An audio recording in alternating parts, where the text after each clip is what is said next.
Get her out of my building. The words landed like a gavel. Richard Calloway did not raise his voice. He never needed to. He stood at the head of the Meridian Capitol conference table, silver cufflinks catching the morning light, and he pointed, not at a door, not at a problem, but at a person. At Simone. Simone Adeyemi stood at the far end of the room, a stack of folders pressed against her chest, her badge still clipped to the lanyard that read Intern, Summer Program. She had arrived 12 minutes early. She had prepared for 3 hours the night before. She was 23 years old, and she had not said a single word yet. "I don't know how she got in here," Calloway continued, his voice smooth and unhurried, the voice of a man who had never once questioned whether a room belonged to him. "But this is a closed executive session, and I will not have my time wasted by someone who doesn't belong in this building, let alone this floor." The room held 14 people, senior vice presidents, managing directors, 2 members of the board. Every one of them looked at the table, at their phones, at the middle distance, anywhere but at Simone. The only sound was the low hum of the HVAC system and the faint click of someone's pen being retracted. Simone did not move. She did not flush. She did not look away. Calloway turned to his assistant, Derek Marsh, and said it again, quieter this time, which made it worse. "Get her out. Stay with this one to the end." Every detail here is placed for a reason. What Calloway did not know, what not one person in that room understood in that moment, was who Simone Adeyemi really was. What she had already done.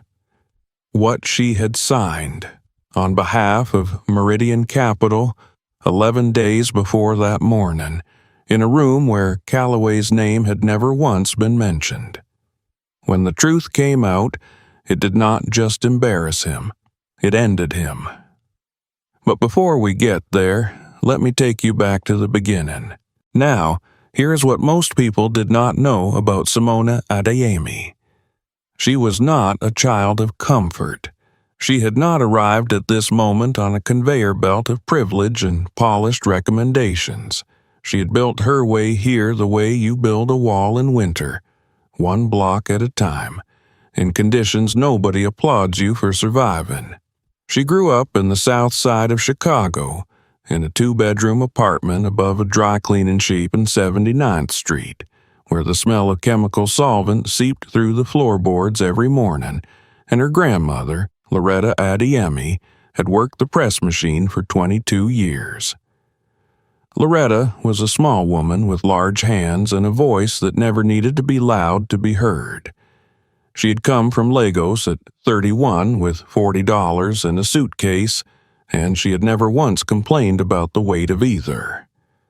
It was Loretta who taught Simone the thing she would carry into every room that tried to diminish her. "Stay low," Loretta used to say, folding a dress shirt with the precision of a surgeon, "and build high. Let them think you are small. Small things are easy to ignore, and ignored things grow in peace." Simone had been 11 years old the first time she heard it. She had never forgotten it. She was, by any honest measure, exceptional, not in the way that gets announced at assemblies, in the quieter, more durable way. She had graduated summa cum laude from Howard University with a degree in finance and a secondary concentration in contract law. She had spent 2 years after graduation as a junior analyst at a boutique advisory firm in Washington, D.C., where she had, without fanfare or credit, restructured the terms of a municipal bond deal that saved a mid-sized Ohio city $11 million over the life of the contract. The partner who presented the work at the closing dinner had thanked her by name exactly once, in passing, and moved on. Simone had gone home, eaten leftover rice, and started studying for her next certification exam. She did not talk about what she had done. She had learned early that talking was expensive, and that results were the only currency that did not depreciate. She had applied to the Meridian Capital Summer Internship Program, not because she needed the credential. She already had credentials that outpaced most analysts on their payroll. But because Meridian had a specific client roster, she had been studying for 8 months. One client in particular, a private infrastructure consortium called the Harlow Group, which had been quietly assembling a portfolio of public-private partnership contracts across the Southeast. The Harlow Group was not well known. It was not supposed to be. But Simone had read every filing, every disclosure, every footnote in every quarterly report, and she had understood something about their position that apparently no one at Meridian had yet figured out. She had applied. She had been accepted. She had been assigned to the lowest rung of the summer cohort, given a badge that said Intern, and sent to a desk on the 14th floor, 3 floors below the executive suite. She had not complained. She had simply begun. Now, here's what you need to understand about Richard Callaway. He had built Meridian Capital over 21 years into one of the most profitable mid-market investment firms in the country, and he had done it, in part, through a talent he would have described as reading people. What he meant, though he would never have said it plainly, was that he had developed a reliable instinct for deciding, within seconds of meeting someone, whether they were worth his attention. He was rarely uncertain. He was almost never wrong in his own estimation. The truth was more complicated. Callaway had grown up in Greenwich, Connecticut, the son of a commodities trader, and had attended Dartmouth on a legacy admission he had never once acknowledged as such. He was 61 years old, 6'2", and carried himself with the particular ease of a man who had never been made to feel out of place. His suits were bespoke. His opinions were unexamined.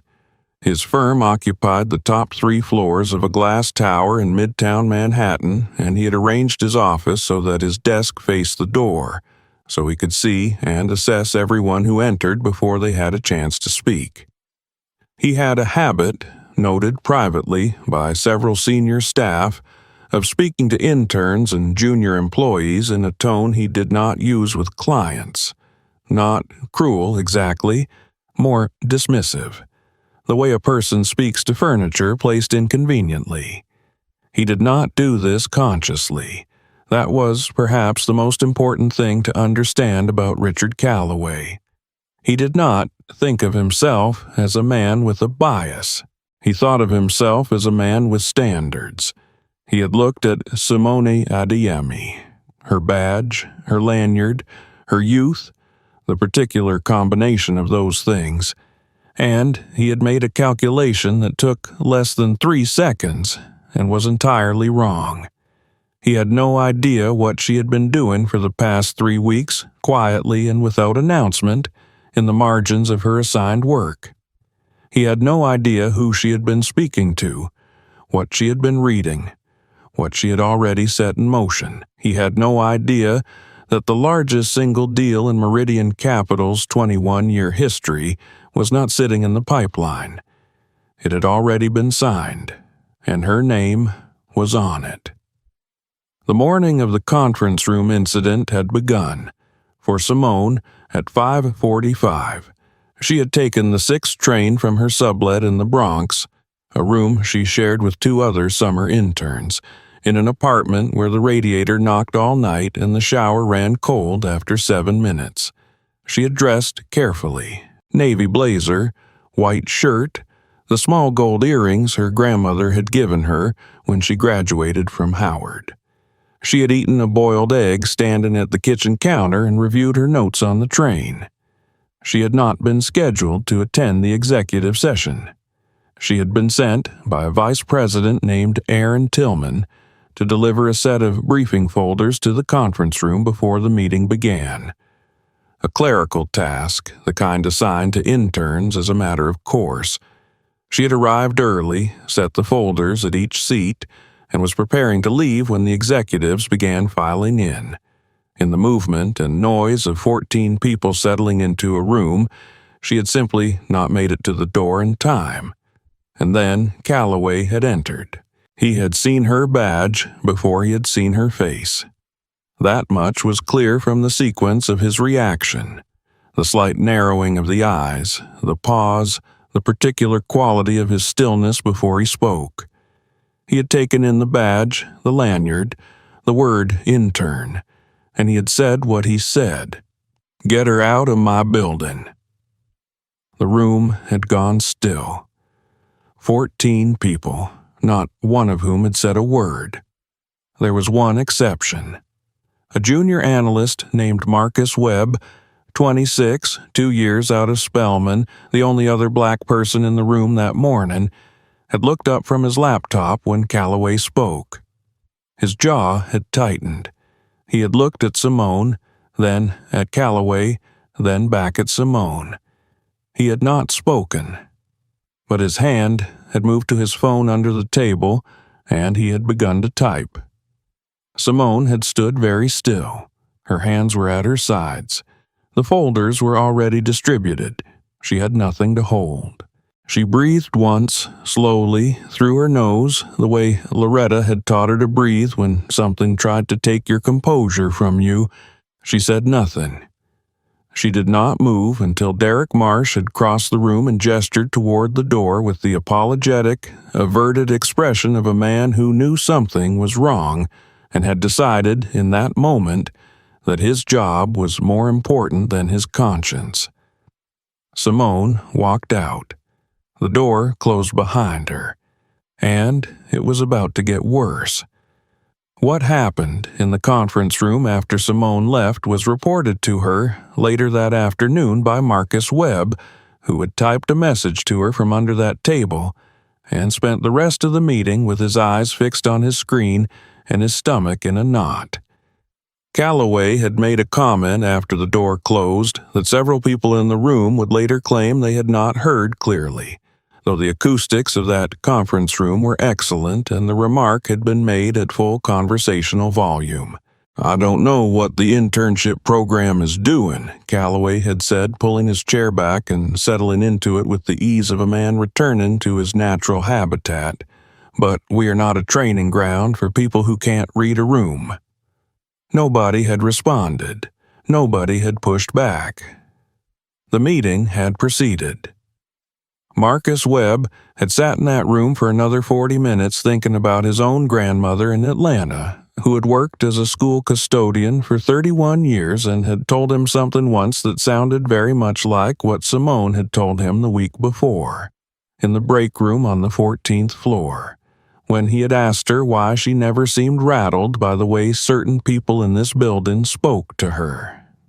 "My grandmother taught me," Simone had said, stirring her coffee, looking out at the skyline, "that the people who need to announce their power are usually the ones who don't have enough of it to feel secure." Marcus had written that down.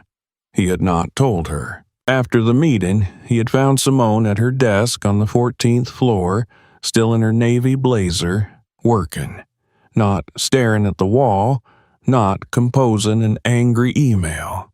Working, a spreadsheet open, a yellow legal pad covered in neat, small handwriting beside it. He had sat down across from her and told her everything Calloway had said. She had listened without interrupting. When he finished, she had nodded once, slowly, and returned her eyes to her screen. "Thank you for telling me," she said. That was all.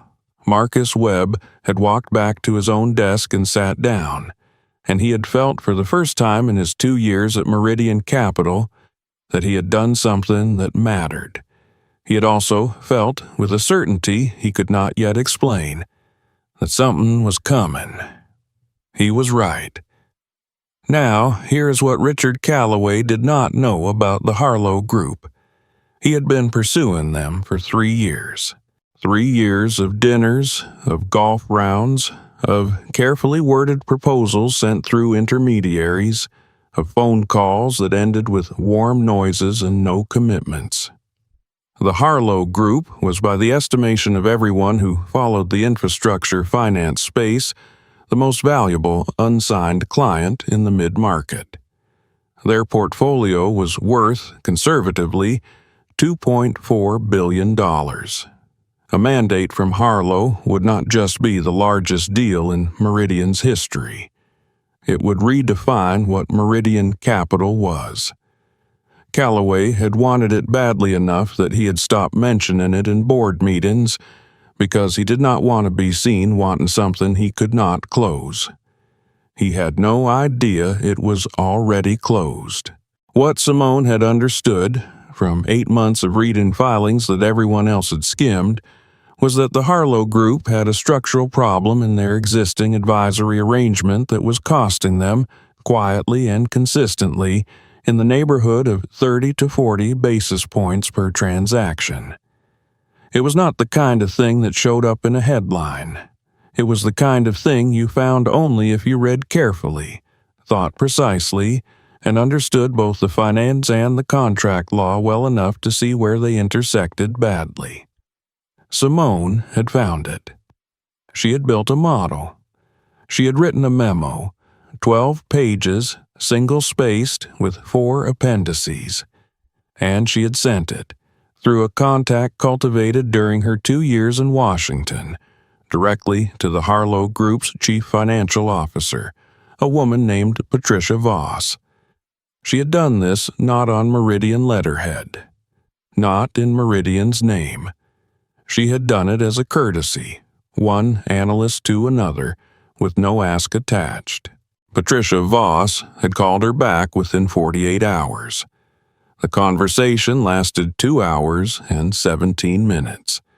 At the end of it, Patricia Voss had said, "I want to bring Meridian in on this, but I want you on the account, not as a courtesy, as the lead." Simone had said she would need to discuss the terms with Meridian's management. Patricia Voss had said, "Tell them the Harlow Group's mandate is contingent on your involvement. That's not a preference, that's a condition." The engagement letter had been drafted by Harlow's legal team. It had been signed by Patricia Voss on behalf of the Harlow Group and by Simone Adeyemi on behalf of Meridian Capital, under a limited authority provision that Aaron Tillman had extended to her in writing 3 weeks prior for a different, smaller matter, and which he had not thought to rescind. The letter was dated 11 days before the morning Richard Calloway pointed at Simone Adeyemi and told his assistant to get her out of his building. The deal was done. The ink was dry. The largest contract in Meridian Capital's history had been signed by the intern he had just had escorted from the room.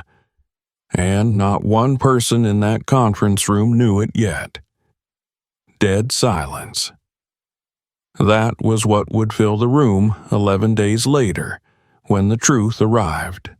But the silence that morning, the silence of 14 people who had watched a young black woman be publicly dismissed and had said nothing, done nothing, looked away, that silence had its own weight. It would not be forgotten.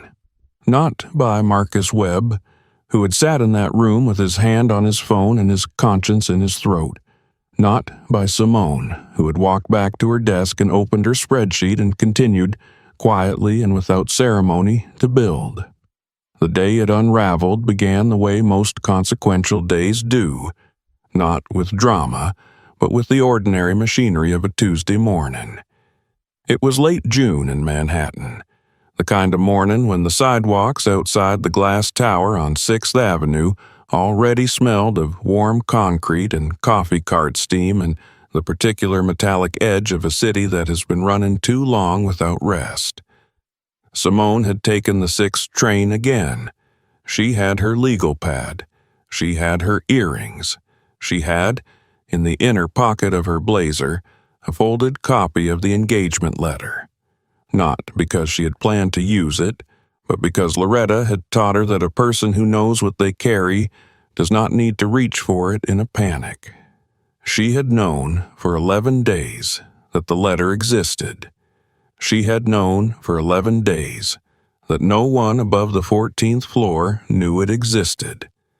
She had not rushed that knowledge toward the light. She had simply continued to work, continued to arrive early, continued to do what she had always done in the spaces where people assumed she was furniture. She had waited, not passively, not fearfully, the way a person waits when they understand that timing is its own form of precision. But the Tuesday morning in question did not wait for her. It came in the form of a meeting notice that appeared in her calendar at 7:43 while she was still on the train. The notice had been sent by Derek Marsh and was addressed to the entire summer intern cohort. The subject line read, "Internship Program Review, Mandatory Attendance, 9 a.m., Conference Room A." Conference Room A was on the 31st floor, the executive floor. The same floor where 9 days earlier Simone had stood with her folders and her badge and her composure while a man in bespoke cufflinks told the room she did not belong there. Marcus Webb had seen the same notice. He sent Simone a message that said only, "You see this?" She replied with a single word, "Yes." He stared at that word for a long moment and understood that it contained something he was not yet able to name. The meeting was framed as a routine midsummer check-in, except that this summer Calloway had added himself to the attendee list. That was not standard. He had been informed by someone on his staff that the intern he had dismissed was generating unusual attention from certain parties outside the firm. He had not been told about the engagement letter, only that the Harlow Group had been making inquiries through informal channels about a summer analyst. He had intended the review as a correction, a reminder delivered with the full weight of his position and his 21 years of how things worked at Meridian Capital. He had no idea what he was walking into. The interns assembled in Conference Room A at 5 minutes to 9. 7 of them, seated along one side of the table, with their laptops and their folders and the particular posture of young people who have been told this is important and are trying not to show how nervous they are. Simone sat at the far end. Her hands were flat on the table. Her legal pad was open. Her face was still. Marcus Webb was not an intern. He had no reason to be on the 31st floor, but he had arrived at 8:55, told Derek Marsh he had a document to drop with a senior VP, and positioned himself near the glass wall of the conference room where he could see inside. He had made a decision, sometime in the 9 days since the first incident, that he was not going to be the person who looked away again. Calloway entered at 9:02 with 2 senior VPs, Gerald Holt and Sandra Pierce, and the head of Human Resources, a woman named Diane Cho, who had a reputation in the building for being scrupulously fair and who had agreed to attend with the understanding that the review was procedural. It was not procedural. Calloway sat at the head of the table and began without pleasantries. He listened to the first 3 interns with the surface attention of a man who had already decided what he thought. He asked one substantive question of the second intern and moved on. Then he reached Simone. He did not call on her by name. He looked at her badge and said, "You, what have you been working on?" Not a question, a summons. Simone looked up from her legal pad. She did not hurry. She did not perform composure. She simply had it, the way a person has a bone structure, the way Loretta had it pressing shirts in the heat of a dry cleaning shop for 22 years without once being diminished by the work. "I've been working on a client development analysis," she said, "focused on structural inefficiencies in advisory fee arrangements for infrastructure-focused private consortiums." The room was quiet. One of the other interns shifted in their seat. Something behind Calloway's eyes recalibrated. The look of a man who has heard something that does not fit the category he has already assigned it to. "That's not an assigned project," he said. "No," Simone agreed, "it wasn't." "Then why were you doing it?" "Because I found something that needed to be addressed." Calloway leaned back slowly, the gesture of a man reminding the room who controls its geometry. "We don't pay interns to freelance," he said. "We pay interns to do what they're assigned. If you had time to run your own analysis, that tells me your assigned work wasn't demanding enough. Which tells me something about how seriously you've been taking this program." He paused. He let that sit. "I've been told," he continued, his voice weighted and final, "that you've been making contact with external parties, clients, or prospective clients, without authorization, without supervision, without any understanding, apparently, of how a firm like this operates." The room had gone very still. The two senior VPs were looking at the table. Diane Cho was looking at Calloway with an expression that was not comfortable. "I want to be clear," Calloway said, "so that everyone in this room understands the standard." He looked down the row of interns, then back to Simone. "This is not a place for improvisation. This is not a place for people who think enthusiasm substitutes for experience. And it is certainly not a place for someone who cannot follow basic professional protocol to represent this firm to anyone outside these walls." He had said it in front of 6 other interns, in front of 2 senior VPs, in front of the head of human resources. He had said it with the certainty of a man who has never once been wrong about a room. Diane Cho set down her pen. Outside the glass wall, Marcus Webb had stopped pretending to look at his phone. His jaw was tight. His hand was steady. Simone did not look away from Calloway. She did not flush. She did not reach for any of the small objects a person reaches for when they need something to hold. She breathed once, through her nose, the way Loretta had taught her. Then she reached into the inner pocket of her blazer and placed a single folded document on the table in front of her. She did not unfold it yet. She simply placed it there, flat, rested her hand beside it, and looked at Richard Calloway. Something in the room changed. Not loudly, not dramatically. The way pressure changes before weather arrives, a shift in the air that everyone felt before any of them understood what it meant. "I'd like to respond," Simone said, "if that's all right." Calloway gestured with one hand. The gesture said, "Go ahead." The gesture said, "This should be brief." The gesture said everything about what he expected. He had no idea. Simone unfolded the document. She did not hold it up. She did not wave it. She laid it flat and smoothed it once with her palm, the way Loretta had smoothed a dress shirt before hanging it, and then she spoke. She spoke without notes, without performance, in the same measured, precise register she had used for everything else. The register of a person who has prepared so thoroughly that preparation has become invisible.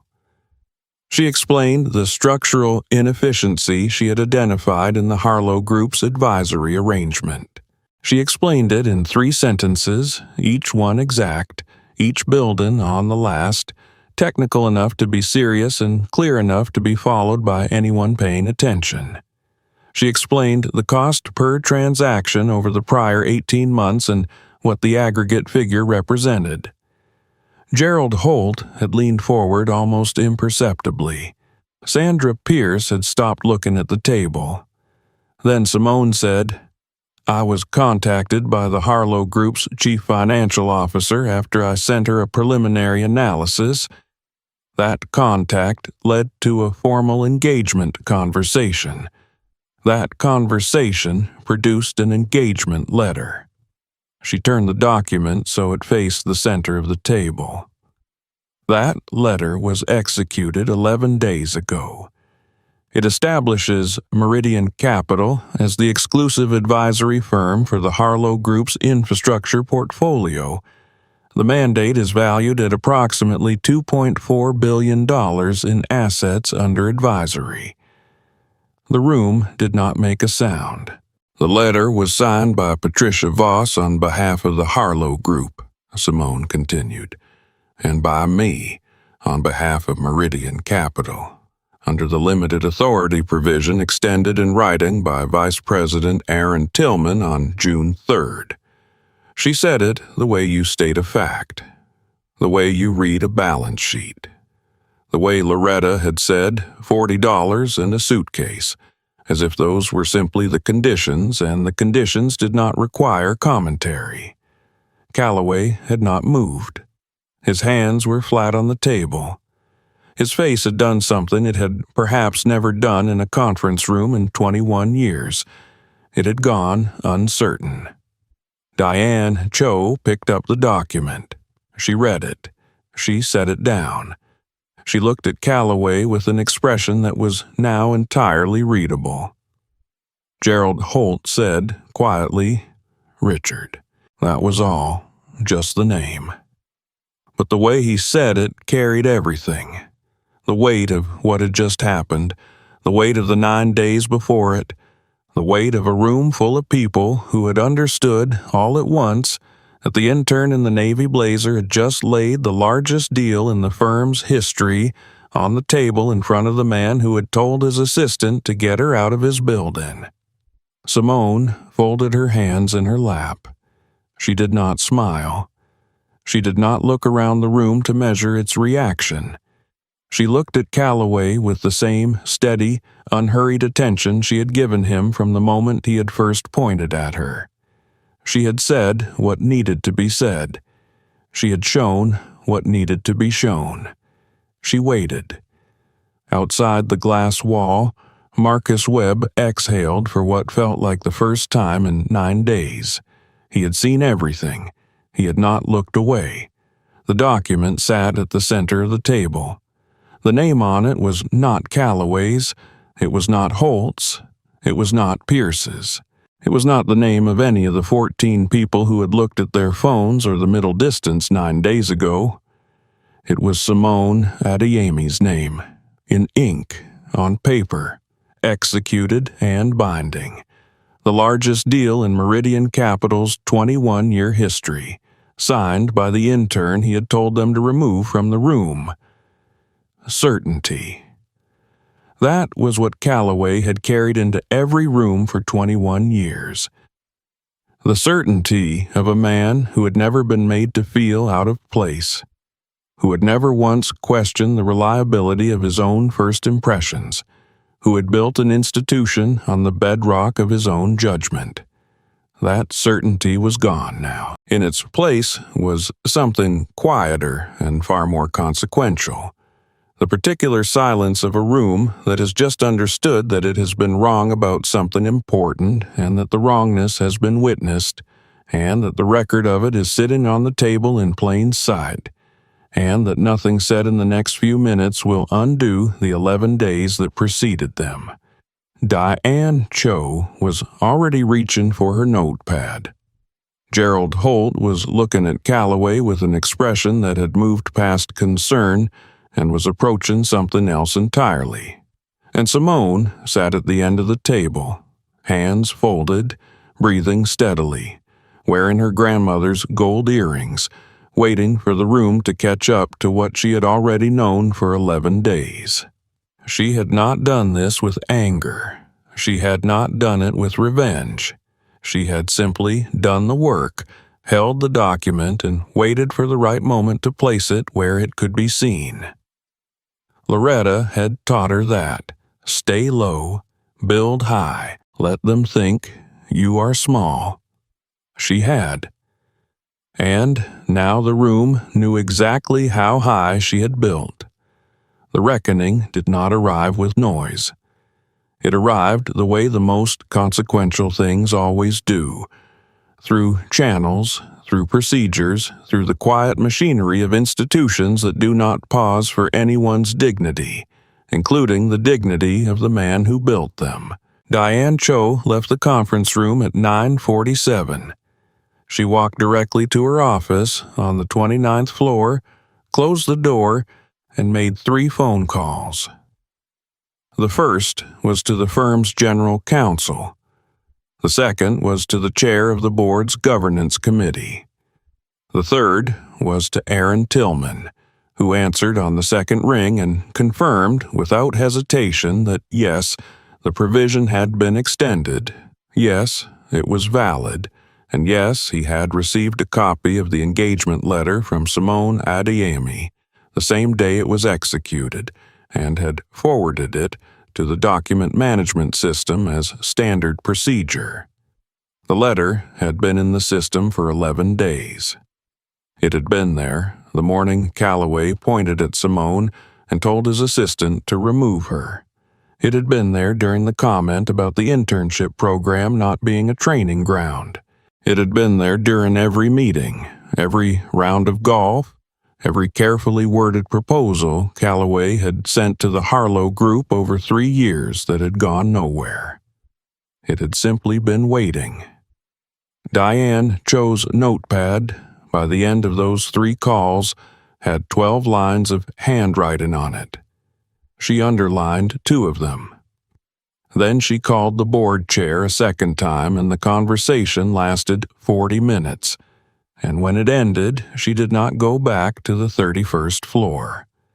Now, here is what most people at Meridian Capital did not know about the board's governance committee. It had been constituted 3 years earlier, after a separate incident involving a senior managing director and a pattern of conduct that had cost the firm a quiet settlement and a significant reputational bruise. The committee had been given explicit authority to initiate a review of any senior officer whose conduct presented a material risk to the firm's client relationships or legal standing. The threshold was not criminal.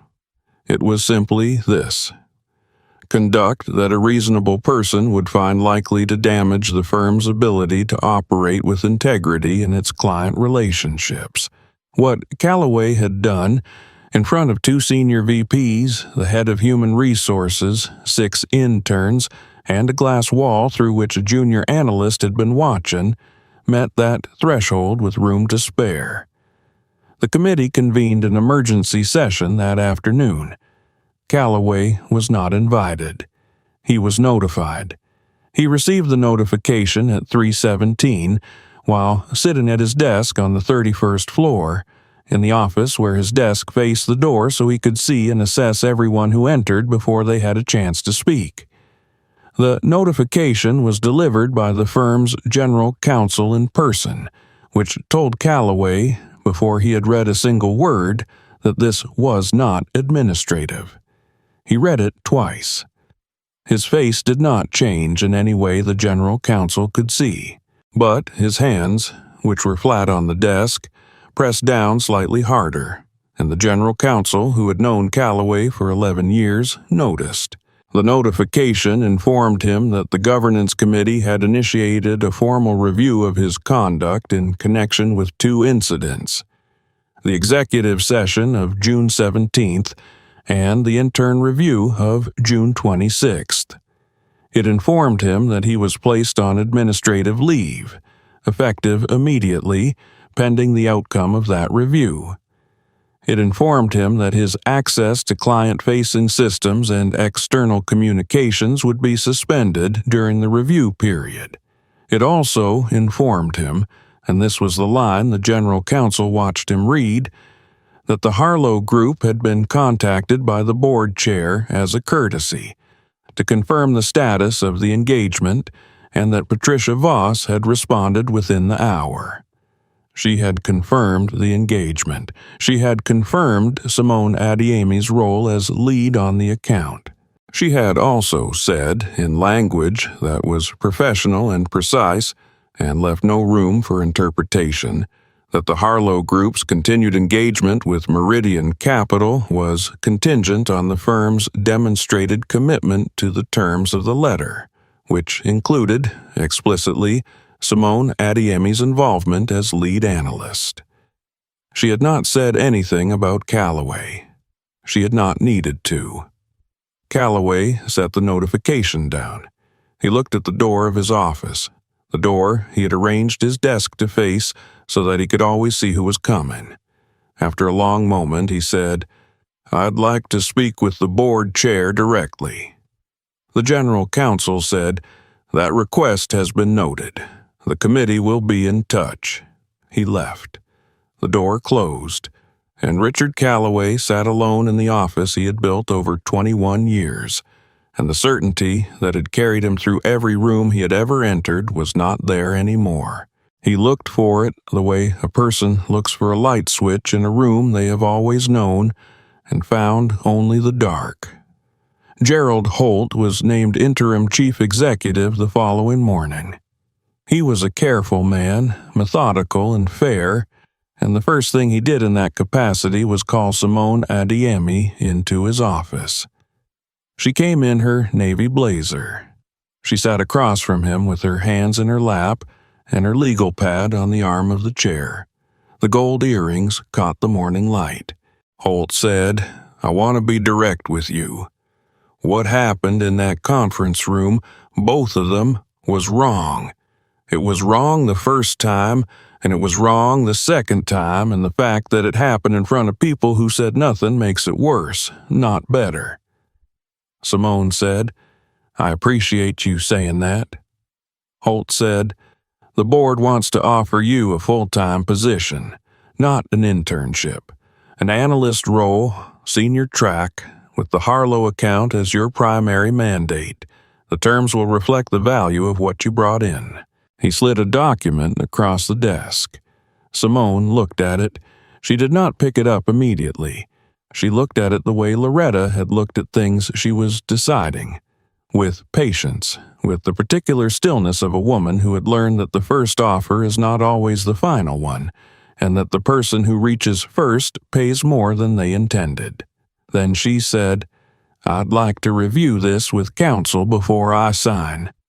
Holt nodded. "Of course. Take the time you need." She took 48 hours. She came back with 3 revisions, all of them precise, all of them reasonable, all of them accepted without negotiation. She signed on a Thursday morning using the same pen she had used to sign the Harlow engagement letter.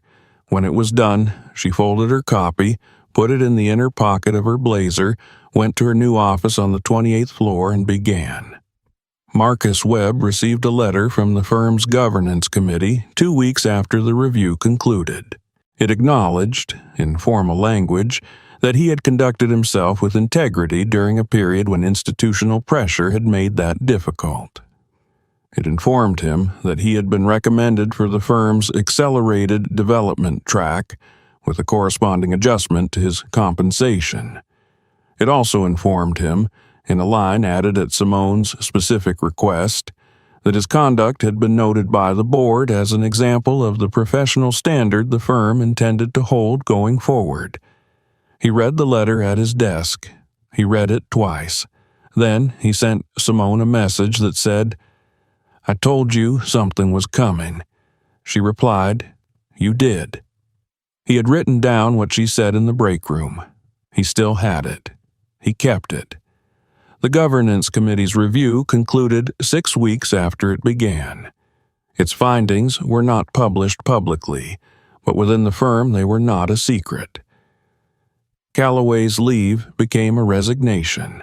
The terms were negotiated quietly, through lawyers and the particular grammar of institutions protecting themselves.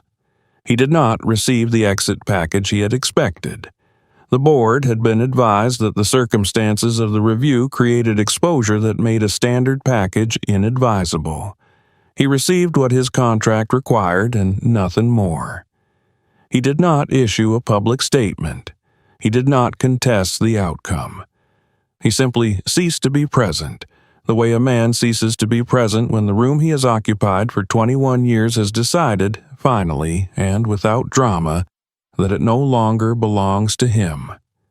His name remained on the firm's founding documents. It remained on the plaques in the lobby. But it was no longer on the door of the 31st floor, and it was no longer the name that clients called when they had something important to discuss. The governance committee also recommended, and the board adopted, a new policy governing the treatment of summer interns and junior analysts.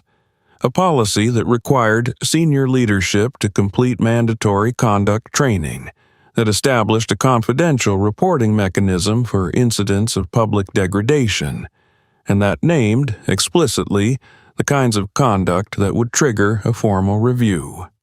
The policy was written by Diane Cho, who had underlined 2 lines in her notepad the morning of June 26th, and had not stopped working from those 2 lines until the policy existed. She was promoted to Chief People Officer the following quarter. The Harlow Group mandate closed its first full advisory cycle 8 months later. The results were exceptional by every measure.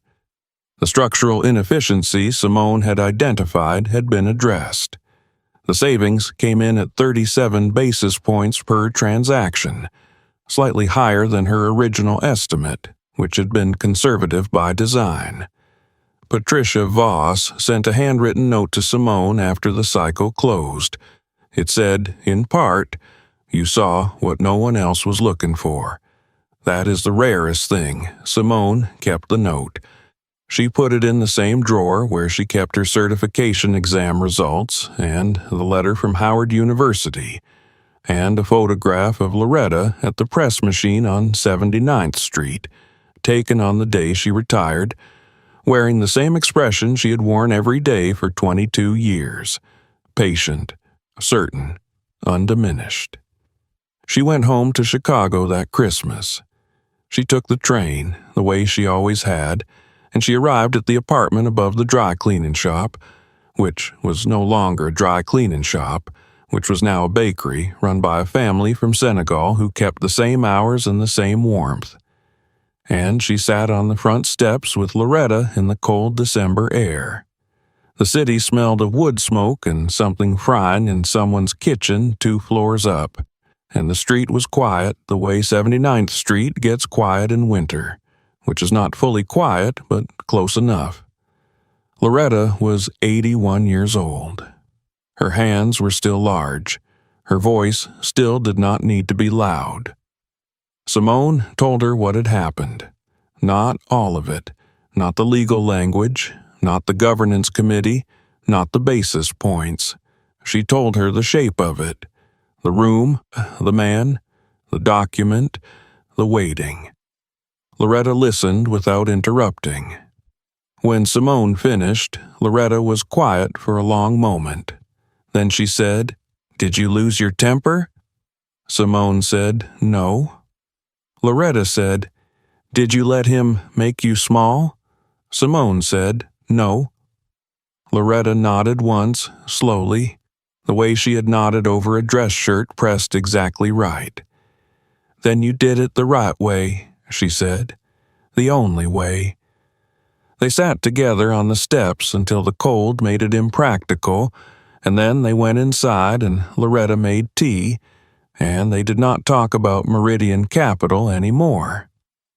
"There is something I want you to sit with before we close." What happened to Simone Adeyemi in that conference room, the pointing, the dismissal, the comment after the door closed, the second meeting designed to reassert a hierarchy that had already been quietly, irrevocably dismantled. None of it was unusual. That is the part that matters most. The specific details were unusual. The deal, the document, the 11 days, the particular precision of her preparation, those were extraordinary. But the experience of being seen as furniture in a room you built, of being assessed in 3 seconds by someone who has never once questioned their own assessment, of standing in a space and being told, without words or with them, that you do not belong there. That is not unusual. That happens every day. In conference rooms and lobbies and parking lots and classrooms and hospitals and courtrooms and every other room where power decides who is worth its attention. The question is not whether it happens. The question is what we do with the silence. The silence of 14 people who looked at their phones, who looked at the table, who looked at the middle distance and decided in that moment that their comfort was worth more than someone else's dignity. Marcus Webb had been one of those people the first time. He had chosen differently the second time. That choice, small, private, made under a glass wall with a phone in his hand and his job at risk, was the thing that mattered. Not the governance committee, not the policy, not the outcome. The choice made before anyone could know how it would end. Simone never retaliated. She never raised her voice. She never named what had been done to her in language designed to wound. She simply continued to do the work, held the document, and waited for the right moment to place it where it could be seen. That is not weakness. That is the hardest kind of strength there is. Stay low, build high, let them think you are small. Small things are easy to ignore. And ignored things grow in peace. If this story made you think of someone you know, someone who carries more than the room gives them credit for, someone whose worth has been invisible to the people who should have seen it, drop their name in the comments or just drop a word. I want to hear it. And if you think about the people in that room who looked away, the ones who said nothing, ask yourself honestly, what would you have done? That is the question worth sitting with. If you want to keep finding the people the world overlooked, the ones who built in silence and waited for the right moment, subscribe. Every week we find them. Every week we tell their stories. Because those stories deserve to be heard.